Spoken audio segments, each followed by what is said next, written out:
In early 1968, United States Marines fought the North Vietnamese Army in one of the most bitterly contested battles of the Vietnam War.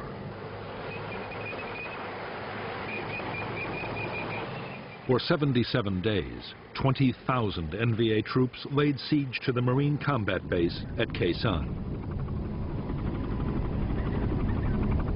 At stake was the control of the gateway to South Vietnam.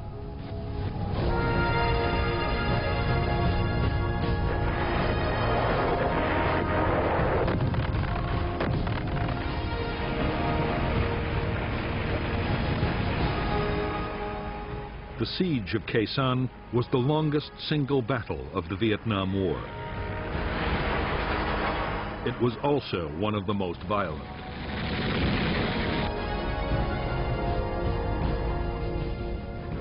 There were savage artillery duels, mass infantry assaults, and fierce hand-to-hand combat.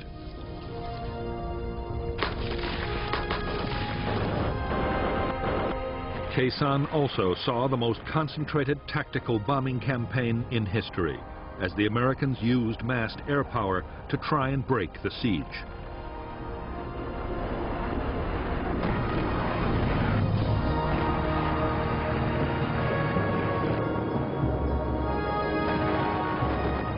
The North Vietnamese meant their attack on Khe Sanh to deliver an historic victory that would destroy the will of the United States to carry on the war. In fact, in spite of immense sacrifice, the North Vietnamese army would fail.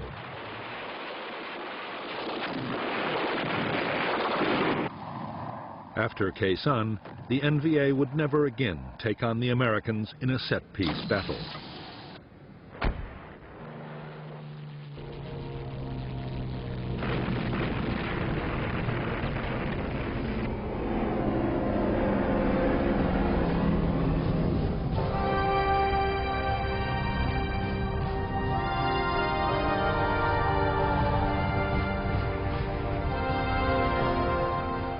In March 1965, 3,500 U.S. Marines had been the first American combat troops sent to South Vietnam.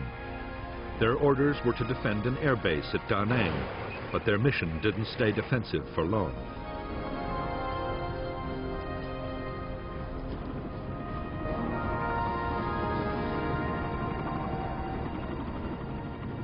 In spite of years of U.S. backing, South Vietnam was close to losing its war against communist Viet Cong guerrillas. By July 1965, Washington had decided to commit 200,000 U.S. troops to the fight, and the Marines had gone on the offensive.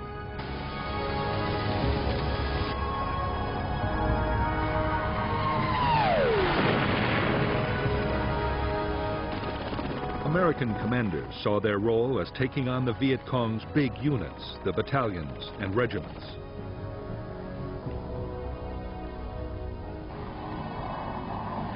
The units were well trained and had been armed with modern weapons by North Vietnam. Increasingly, the NLF's war was controlled from the north, and North Vietnam had already begun to send its own troops to fight alongside the guerrillas.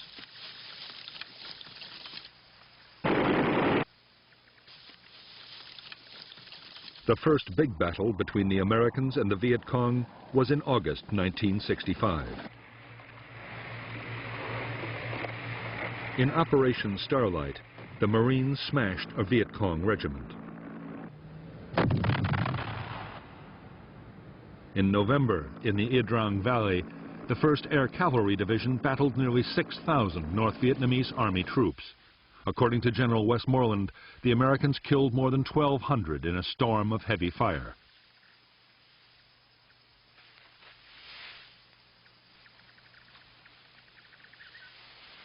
American commanders were buoyed up by their apparent success on the battlefield. More such victories would quickly force the Viet Cong to give up their campaign.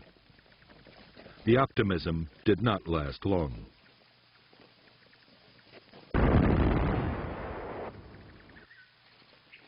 By the close of 1965, the Americans were finding it impossible to make the Viet Cong fight pitched battles.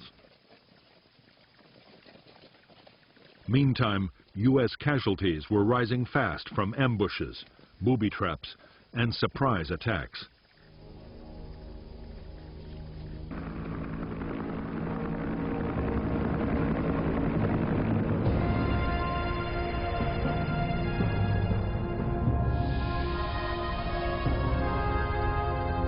By the start of 1966, Military Assistance Command, known as MACV, the main American headquarters in South Vietnam, deployed 184,000 U.S. troops.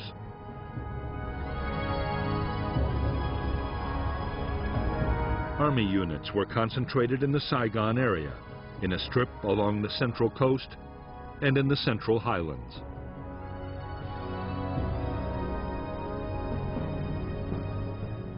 The Marines of the 3rd Marine Amphibious Force were further north, in the area known as I Corps. I Corps bordered the demilitarized zone separating North and South Vietnam.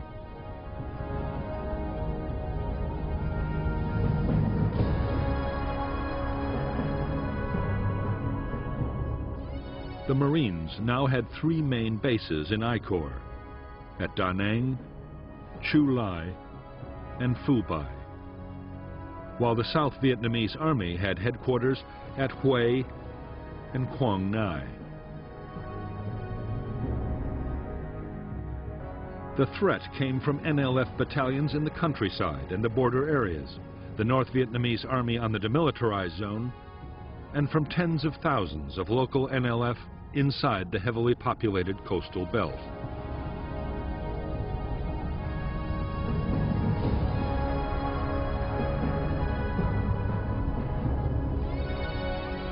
To the NLF, the coastal villages were a priceless asset.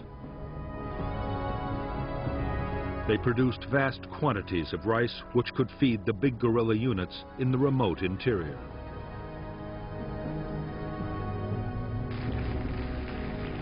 They also produced large numbers of recruits.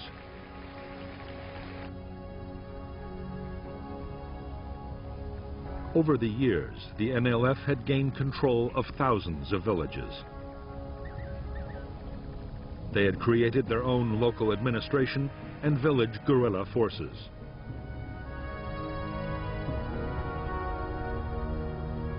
The villages also played host to the big units as they passed through on operations.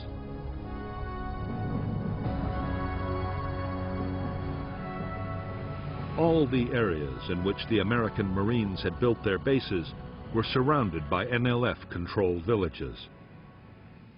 Marine sweeps through the settlements rarely managed to find them.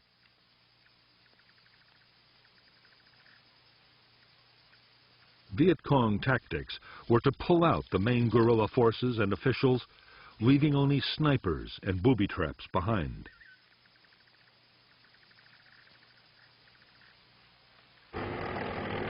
After the Marines had moved on, the fighters would quickly return. For the Americans, it was deeply frustrating.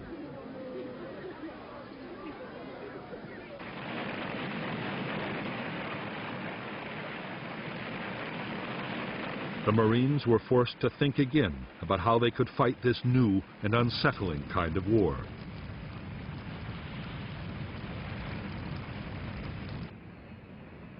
The answer the Marines came up with was a pacification program. The idea was to fight the NLF for control of the villages and to do it around the clock.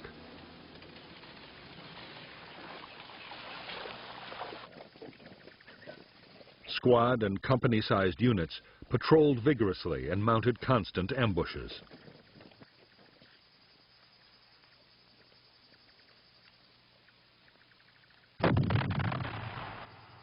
The rice harvest was protected to keep it out of Viet Cong hands. In areas that stayed hostile, whole villages were moved by force to districts already pacified.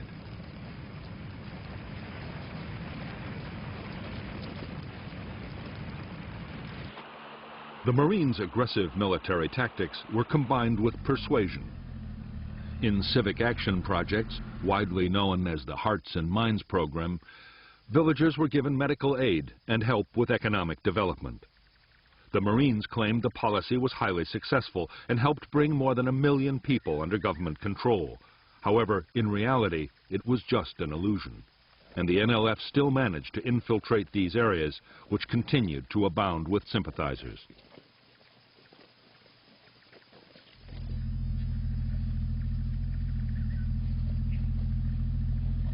The change came in mid-1966.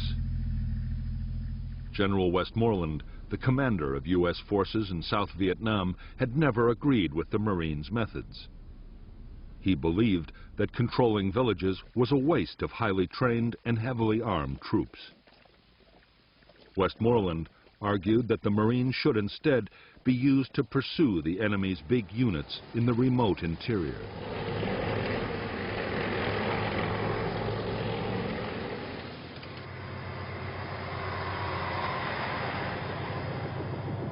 In fact, events would soon force the Marines to reduce their whole pacification effort.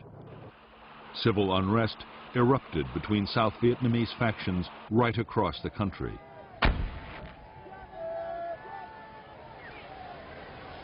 The North saw its opportunity and assembled thousands of troops poised to cross into the South.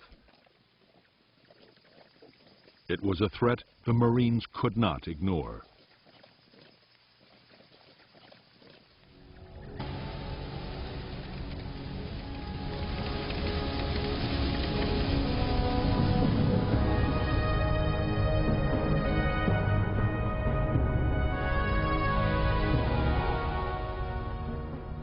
The North Vietnamese Army's 324B Division crossed the demilitarized zone in late May 1966 and encountered a Marine battalion. The NVA held their ground, and the largest battle of the war to date broke out near Dong Ha. General Walt moved most of the 3rd Marine Division north, 5,000 men in 5 battalions.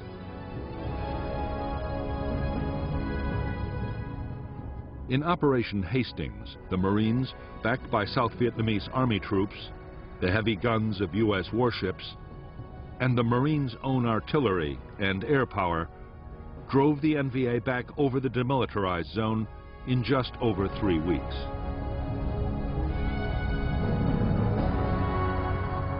Because the Marines were forbidden to cross the demilitarized zone into North Vietnam, the 324B Division, along with elements of 2 more divisions, were able to regroup and return to the south almost at once. The Marines were forced to mount Operation Prairie, which tied up 11 battalions, nearly 10,000 troops, for a full 10 months.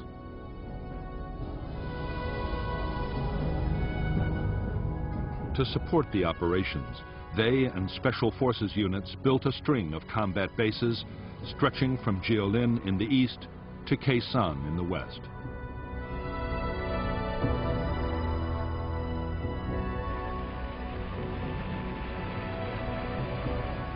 Casualties on both sides were heavy in Operations Hastings and Prairie. Although over 300 Americans were dead and nearly 1,500 wounded, it was a victory for the Americans.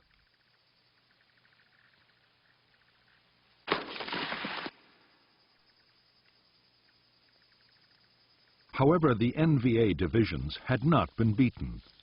They simply slipped back across the demilitarized zone from where they could return at any time.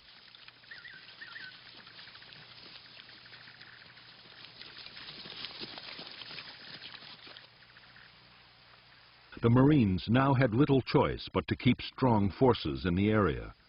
As the Americans had expected, in the first months of 1967, North Vietnamese Army units once more began infiltrating into the south.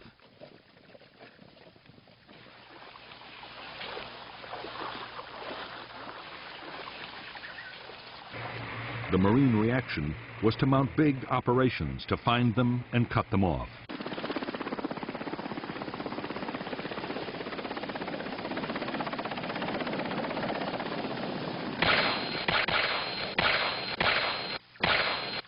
Both sides were determined to control the hilltops dominating the valley trails. The bloodiest battles of all were those fought for the hills surrounding the Marine combat base at Khe Sanh. These were 881 North and South and Hill 861, thus named for their height in feet.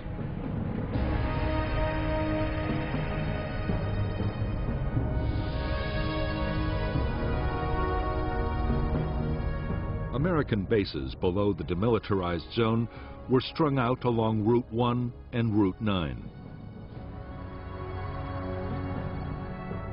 The command center was Dong Ha, while Camp Carroll and the Rock Pile were artillery bases with long-range heavy guns. On the western end of Route 9, Long Vei, a special forces camp, and the Marine base at Khe Sanh were particularly important.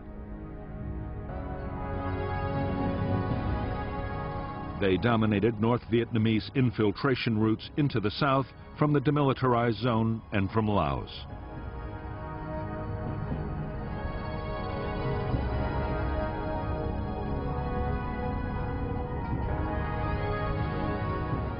Khe Sanh Combat Base sat astride the valley of the Rao Quan River, with Dong Tree Mountain to the north and a series of smaller, numbered hills to the northwest.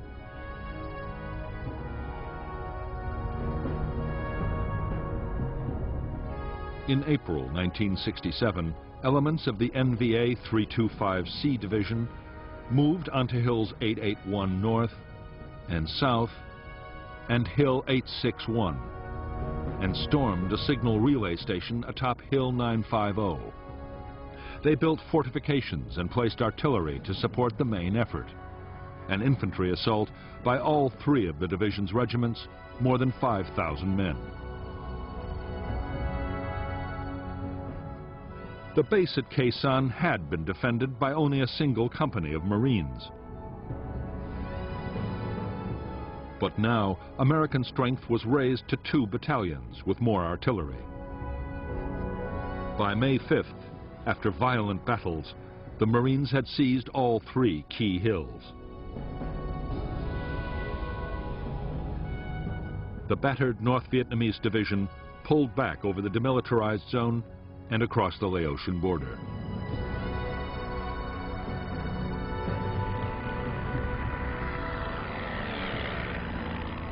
After the hill fights at Khe Sanh, the war on the demilitarized zone shifted to the eastern sector. North Vietnamese artillery, hidden inside the zone, hammered Marine bases, causing heavy casualties.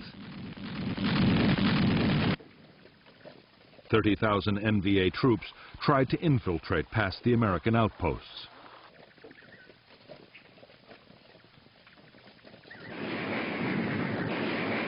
In July 1967, there was heavy fighting near Con Thien, killing 1,300 NVA troops.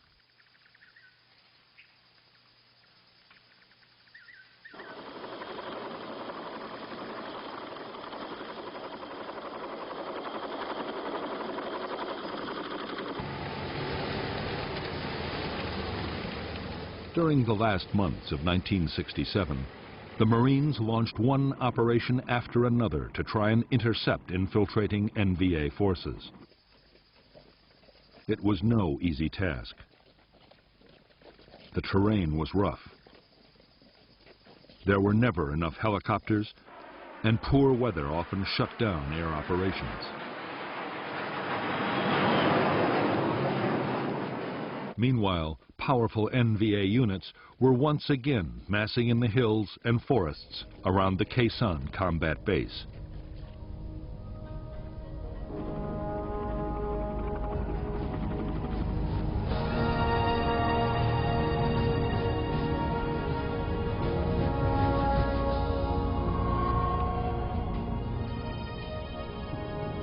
Since the start of the conflict, North Vietnamese leaders had been arguing bitterly about how best to win the war in the South. The president, Ho Chi Minh, was by now aging and in poor health, but he still had enormous influence.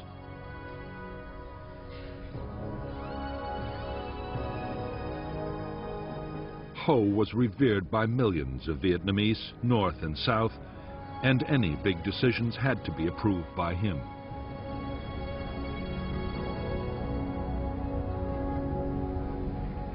For the last 2 years, Ho had supported a cautious approach to fighting the war.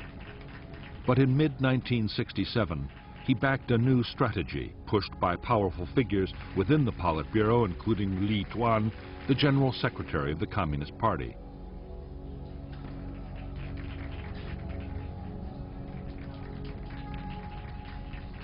The plan was to mount an all-out offensive against the cities and towns of the South.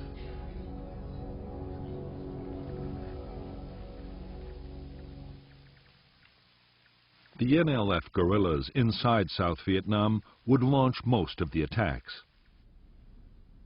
But General Giap, North Vietnam's defense minister, planned to add a distinctive touch of his own. He meant to pit North Vietnamese army troops directly against the Americans at Khe Sanh in a major set-piece battle.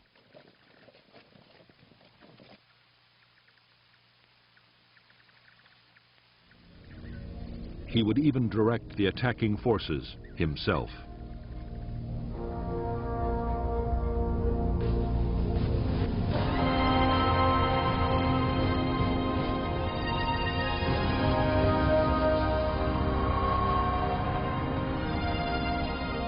Throughout 1967, the U.S. President Lyndon Johnson had been under pressure from his military advisors to intensify the war in Vietnam.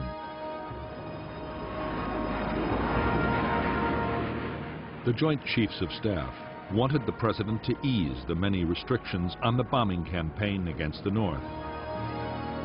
They also wanted ground attacks against enemy sanctuaries in Laos and Cambodia, perhaps even into North Vietnam itself.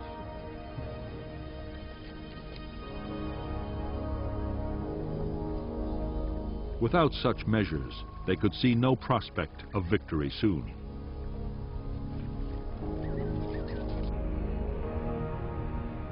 President Johnson's fear was that expanding the ground campaign might draw China or the Soviet Union into the war.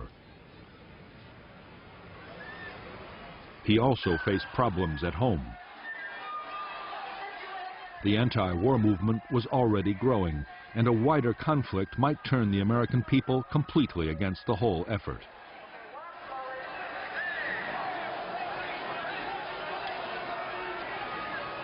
The last thing the president wanted to hear was that the communists were preparing for a major offensive. But General Westmoreland, the commander of U.S. forces in Vietnam, was warning that a large-scale attack might be on the way. Westmoreland believed that the North Vietnamese army was preparing a big push into the south, and that its first target might be the Marine combat base at Khe Sanh.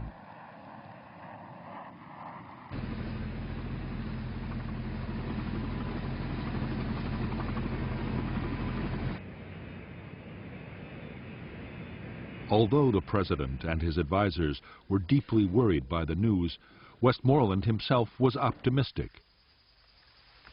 He believed he had the forces to deal with any threat, and a massive enemy offensive might be the opportunity he'd been waiting for.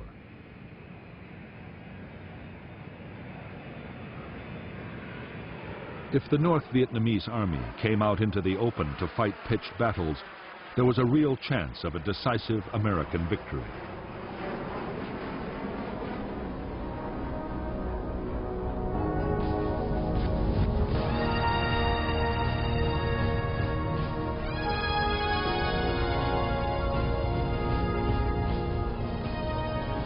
For the North Vietnamese army and its commander, General Giap, attacking the Americans at Khe Sanh promised a whole series of benefits.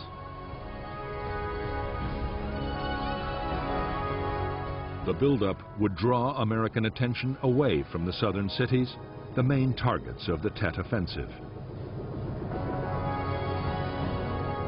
A successful attack would also open a clear route into South Vietnam.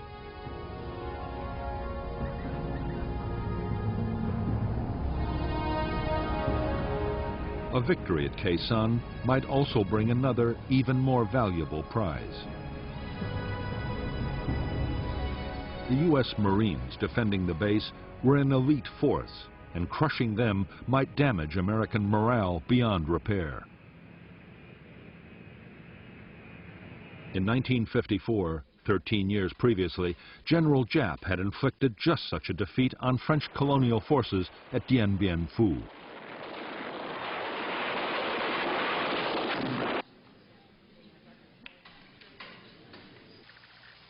In selecting Khe Sanh as the site for a set-piece battle with the Americans, General Giap had chosen carefully.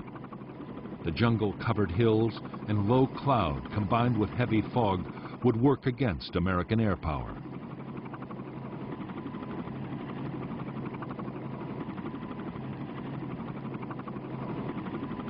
And while his own troops were close to supplies and reinforcements, the Americans could be cut off from any outside help.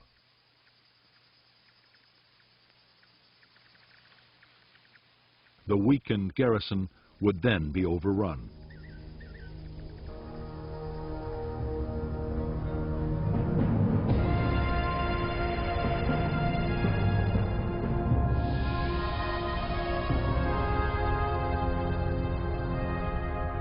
From March 1967, the Americans had succeeded in sending heavily armed convoys down Route 9 to Khe Sanh. However, in July, an attempt to get long-range artillery to the combat base was blocked by North Vietnamese ambushes.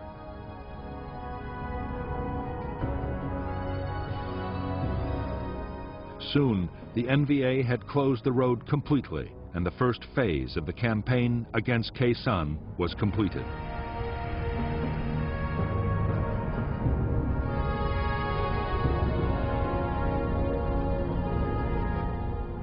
The next stage in the North Vietnamese plan was to deploy infantry north and west of Khe Sanh. The units to the north would capture the hills overlooking the base and place artillery to bombard the Americans and destroy their airfield.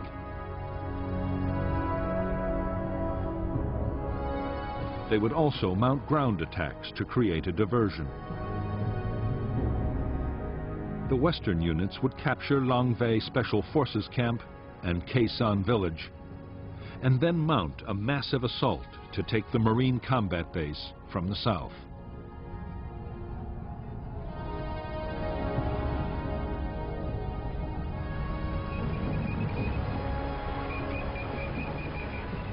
A vital ingredient of General Giap's plan was to soften up Khe Sanh and its surrounding hill outposts with massive artillery bombardments.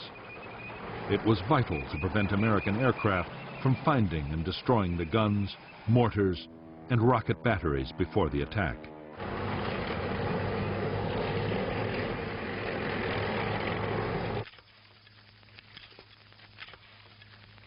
The troops made enormous efforts to protect the artillery by hiding it in caves or specially dug pits.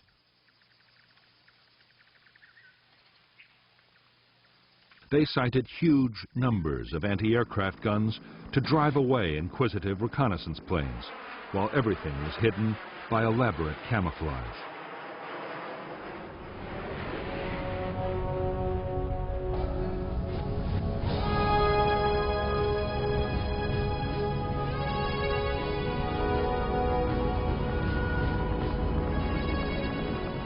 From the start of the war in Vietnam, U.S. military commanders had believed that the best form of defense was to attack in strength. When reconnaissance detected a large enemy force, U.S. troops would be helicoptered in to surround and destroy it. Although they often flew straight into an ambush, in the main the strategy worked.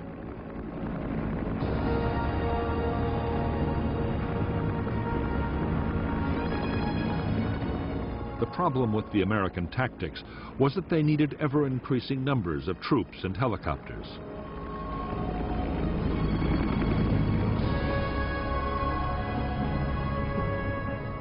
In Washington, Robert McNamara, the Secretary of Defense, worried that the constant demand for more men would eventually destroy public support for the war.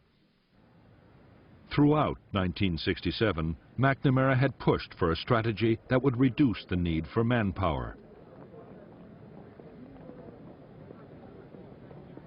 One proposal in particular McNamara adopted enthusiastically. The idea was to clear a line along the demilitarized zone and build an electronic barrier to stop enemy infiltration from north to south. The plan, called the Strong Point Obstacle System, was expected to cost $1 billion. To U.S. troops on the ground, it made no sense. They christened it McNamara's Line.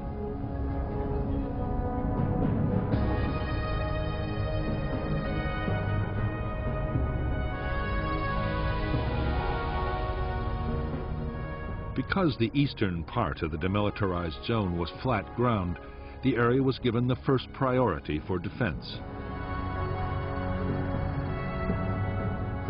The plan was for 9 strong points, including Con-Tien and Jiaolin, linked by fencing, minefields, and electronic detectors.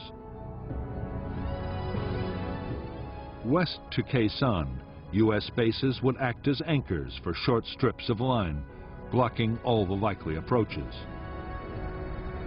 Artillery would cover the whole area.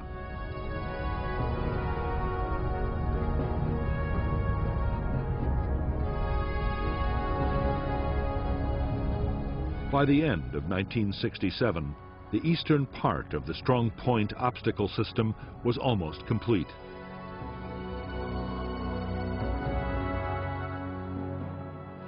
American planners hoped the new defense would at least channel the North Vietnamese into the more difficult hilly terrain guarded by the rock pile and Quezon. In the future, when those bases too were part of the system, military commanders saw them playing a particularly important role. If full-scale ground operations were ever launched into Laos, the barrier would protect the Americans from flank attacks.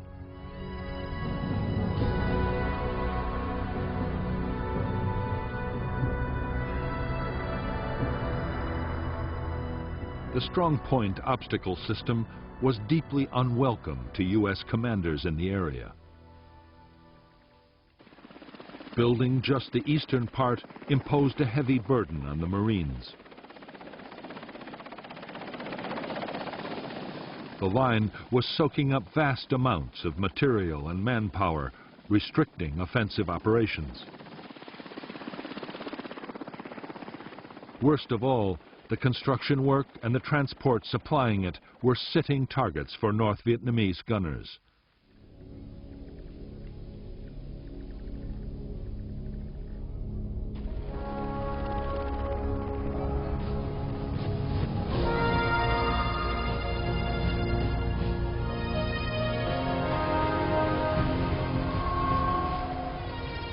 Altogether, the North Vietnamese army numbered just under 470,000 troops in 12 divisions and 100 independent regiments.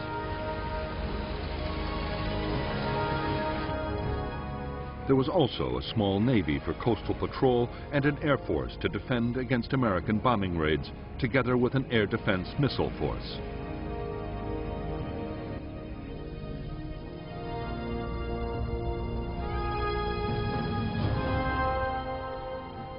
China had also committed 50,000 advisors and engineers to repair damage done by American bombing and so free North Vietnamese troops for combat operations.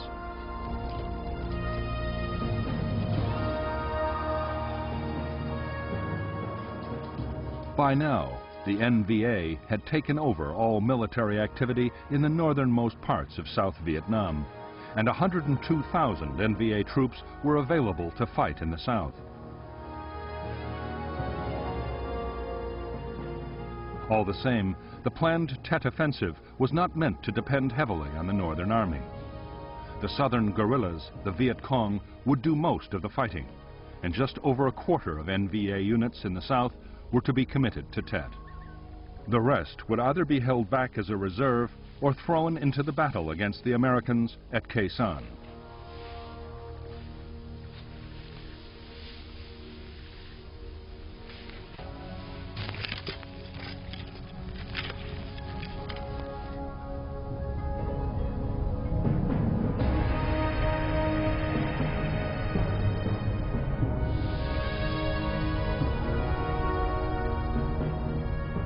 By the start of 1968, the North Vietnamese Army had more than 40,000 men positioned near the border with South Vietnam. One division was to launch attacks down the east coast to take Da Nang and other important centers.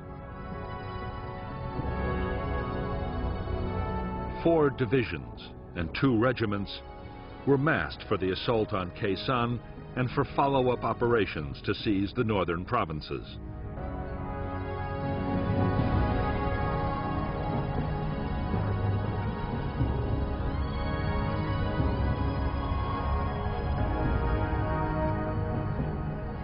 North of Khe Sanh was the 325C Division, with 3 regiments and a battalion. The elite 304th Division was south of the base. The besieging forces were supported by 3 artillery formations and anti-aircraft units, while a regiment handled resupply from the north.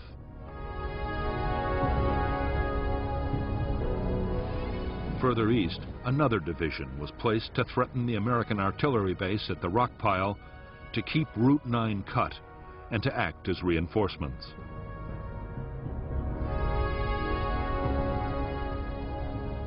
A small number of tanks were also positioned west of Long Vay.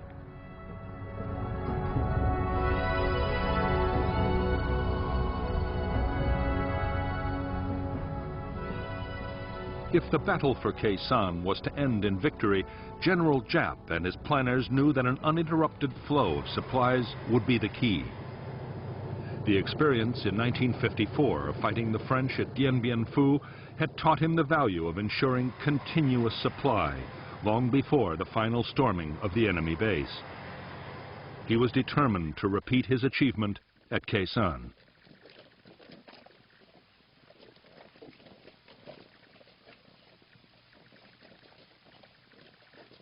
To get ammunition, food, and materials to the forces attacking Khe Sanh, Giap ordered the building of 2 new roads.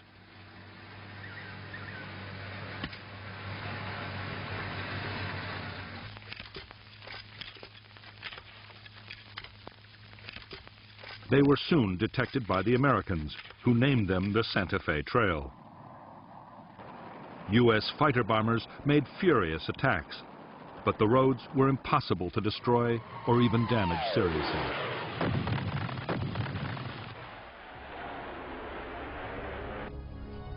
The Santa Fe Trail was heavily camouflaged and fully equipped with bunkers, storage depots, and way stations. The roads were protected by heavy anti-aircraft cover. Already, supplies have been built up near Khe Sanh for between 60 and 90 days of sustained combat.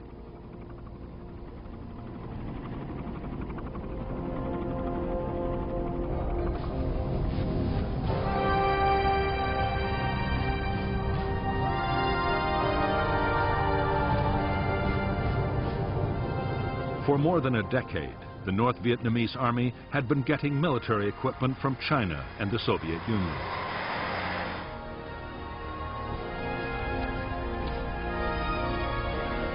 The best NVA divisions were extremely well armed. The rugged and effective AK-47 assault rifle was perfect for the harsh battlefield conditions of Vietnam.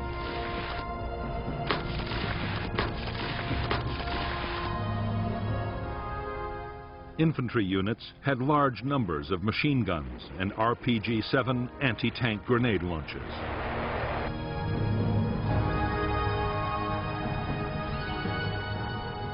The main defense against American air power for the troops around Khe Sanh was the Soviet K-38 heavy machine gun. Near special installations, the NVA anti-aircraft units were armed with 37mm anti-aircraft cannons, a menace even to the fastest American jets.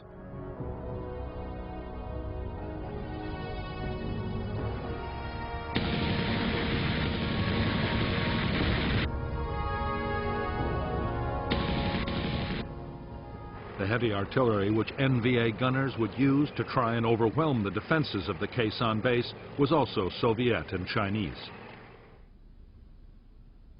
The 130mm field gun had a range of 19 miles, further than any comparable American gun. U.S. troops rated it the best all-round artillery piece on the Vietnam battlefield.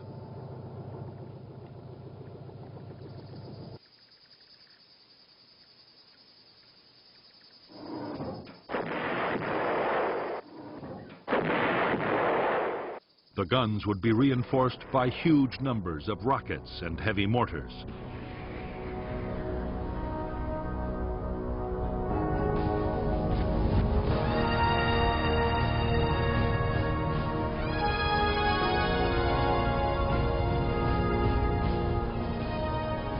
The troops of the North Vietnamese Army were recognized even by their American enemies as first-class soldiers. They were extremely well-trained and disciplined.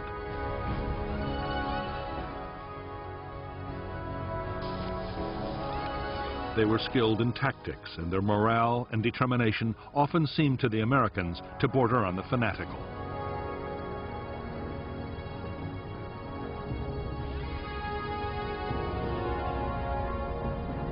In fact, during 1967, as losses soared, North Vietnamese Army morale had slumped badly. Desertion threatened to become a real problem. The grueling trek from home bases to distant Khe Sanh had also taken its toll.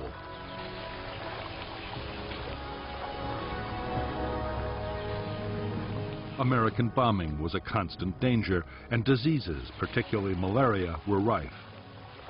Most of the NVA soldiers who were massing to attack Khe Sanh were from the coastal lowlands of North Vietnam and found life a misery in the sodden, insect-infested jungles, as did their enemy.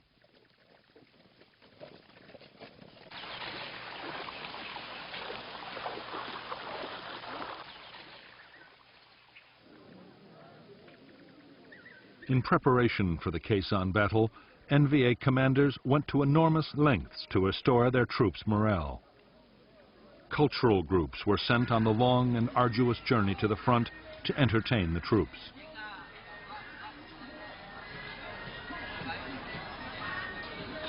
The message was simple and was reinforced at every opportunity by political officers. The coming campaign would deliver the victory they had hoped for so many years.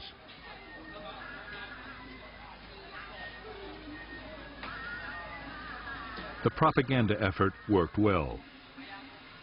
In the final weeks before the offensive, desertions from the North Vietnamese Army fell dramatically.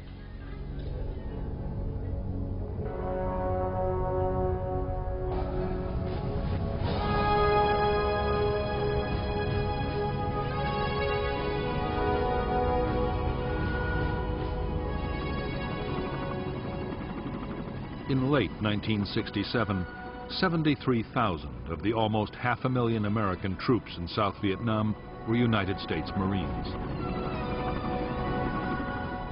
They were under the command of the U.S. Navy Pacific Fleet Headquarters in Honolulu, but operational control was with General Westmoreland's Military Assistance Command in Saigon.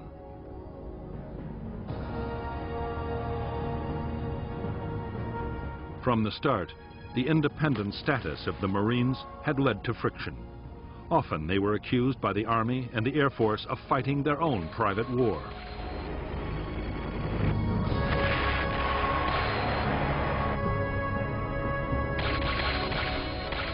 Since Lieutenant General Robert Cushman had taken over as Marine Commander in June 1967, he and Westmoreland had argued continuously over how the Marines should best be used.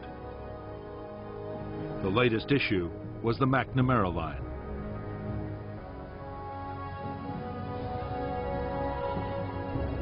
The idea was strongly opposed by the Marines, but Westmoreland had become a strong supporter.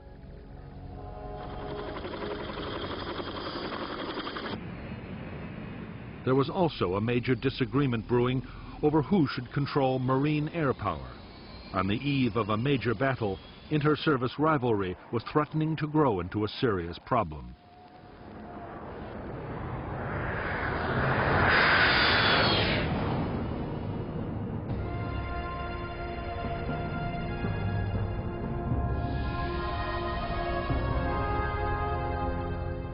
All American units in I Corps were commanded by the 3rd Marine Amphibious Force with its headquarters at Da Nang. The force controlled the 1st and 3rd Marine Divisions and elements of the 5th, along with the 23rd Army Division, 2 Army brigades, and a squadron of armored cavalry.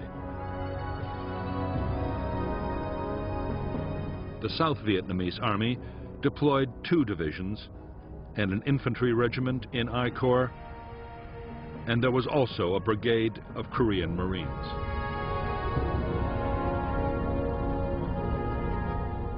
Air support for operations in I Corps was provided by a U.S. Air Force Tactical Fighter Wing, the 1st Marine Air Wing, and a South Vietnamese Air Force Squadron.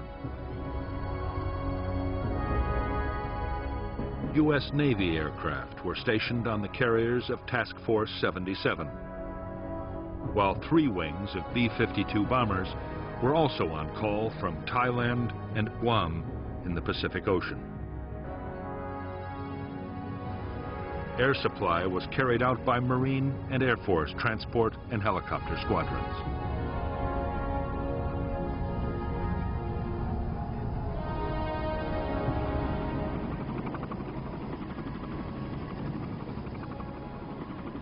As more than 100,000 men, half of all U.S. combat units in South Vietnam, had been concentrated in I Corps, the supply system had been strained to the limit. On the DMZ alone, ammunition consumption was running at 25,000 artillery shells a month. The Marine supply lines stretched from the United States to Okinawa in the Pacific and on into Vietnam.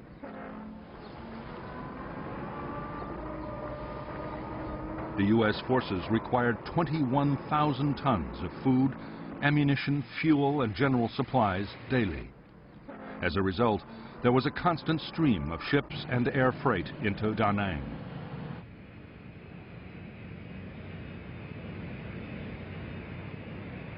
Getting the supplies to where they were needed was a massive job. Vietnam was the first war to see computers used to control supplies. The requisitioning system handled over 80,000 different items, from boots for the men to spares for helicopters.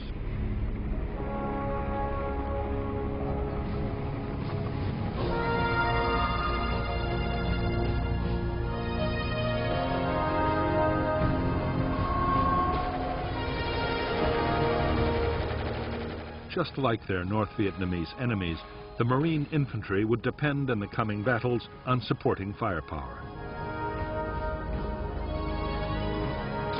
They had large numbers of medium and heavy mortars.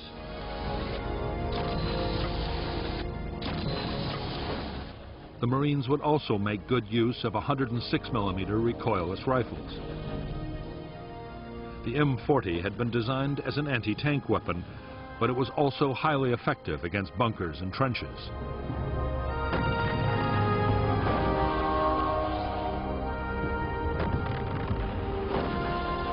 Marine bases always had their own standard 105mm artillery pieces.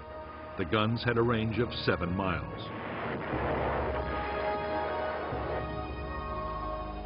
Some bases, including Khe Sanh, also had powerful 155mm howitzers. They could lob a heavy shell over 9 miles at a rate of 4 rounds a minute. The base could also call in supporting fire from the Army's huge 175mm self-propelled guns. These weapons could fire a 170-pound shell 23 miles, just enough to reach the Khe Sanh area from the rock pile or Camp Carroll.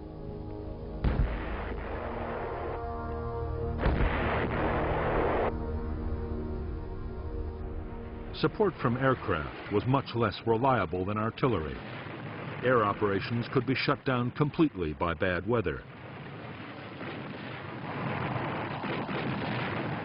But in the right conditions, fighter bombers could bring devastating firepower to the battlefield. A-4 Skyhawks, operating from carriers in the Tonkin Gulf or from marine airfields, could be over the Khe Sanh area in less than 30 minutes with 1.5 tons of bombs.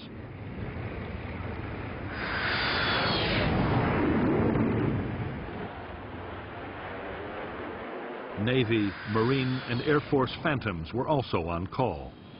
Although designed as an interceptor, the F-4 was a powerful bomber. It could carry 18 750-pound bombs or 11 canisters of the devastating flammable gel, napalm.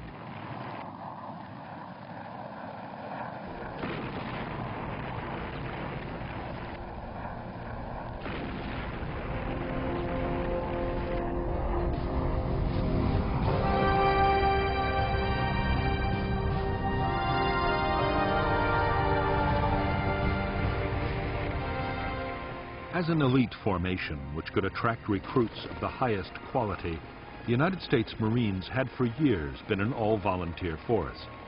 Vietnam had forced a change.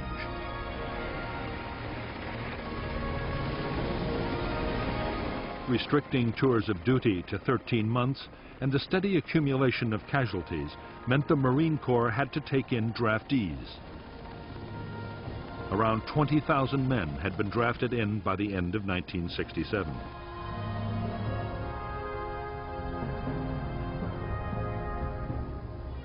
Basic training had been cut too, down from 12 to 8 weeks. There was also a severe shortage of skilled personnel, particularly helicopter pilots. In spite of the sometimes appalling conditions of cold, wet and dirt in which the Marines in Vietnam had to live and fight, their morale had stood up well. Marine discipline and the sense of being part of an elite helped. So did the knowledge that support from artillery, helicopter gunships, or strike aircraft was not far away.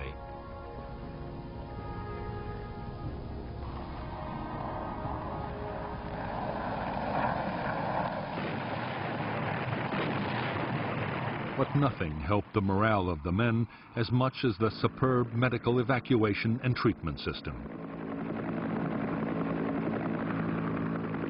After emergency treatment by a medic on the spot, a wounded man could expect to be picked up by medevac helicopter in less than half an hour.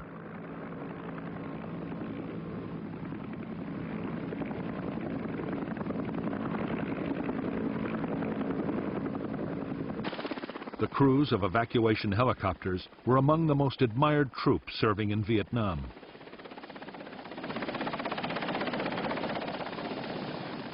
The pilots would go to extraordinary lengths to get wounded men away, even under heavy fire.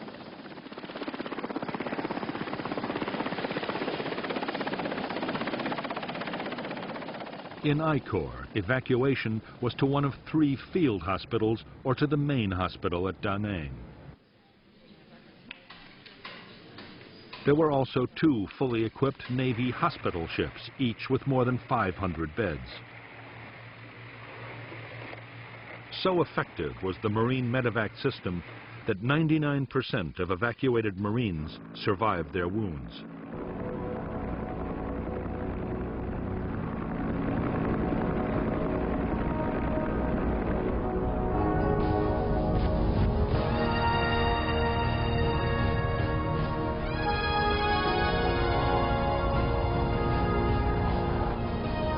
As evidence had mounted that the North Vietnamese were going to attack Khe Sanh, the Americans took a quick decision to reinforce the base.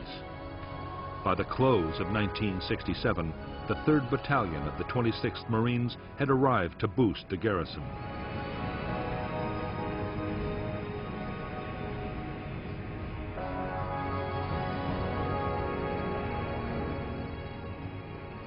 New bunkers, quarters, and perimeter defenses had to be built fast. Building materials that were meant for the McNamara line were quickly diverted to Khe Sanh. Only days after the new Marine unit had arrived at Khe Sanh, it launched a major search and destroy operation towards the border with Laos. The Marines discovered North Vietnamese weapons caches and fresh trails. but not a single enemy soldier opened fire. Unknown to the Americans, the 30,000 NVA troops all around were under strict orders to avoid all contact.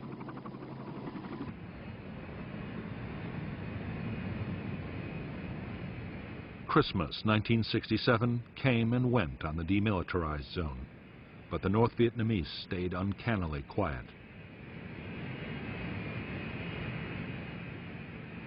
However, there were signs of intense NVA reconnaissance around Khe Sanh. Most Marines now believed the question was not whether the North Vietnamese meant to storm Khe Sanh, but when.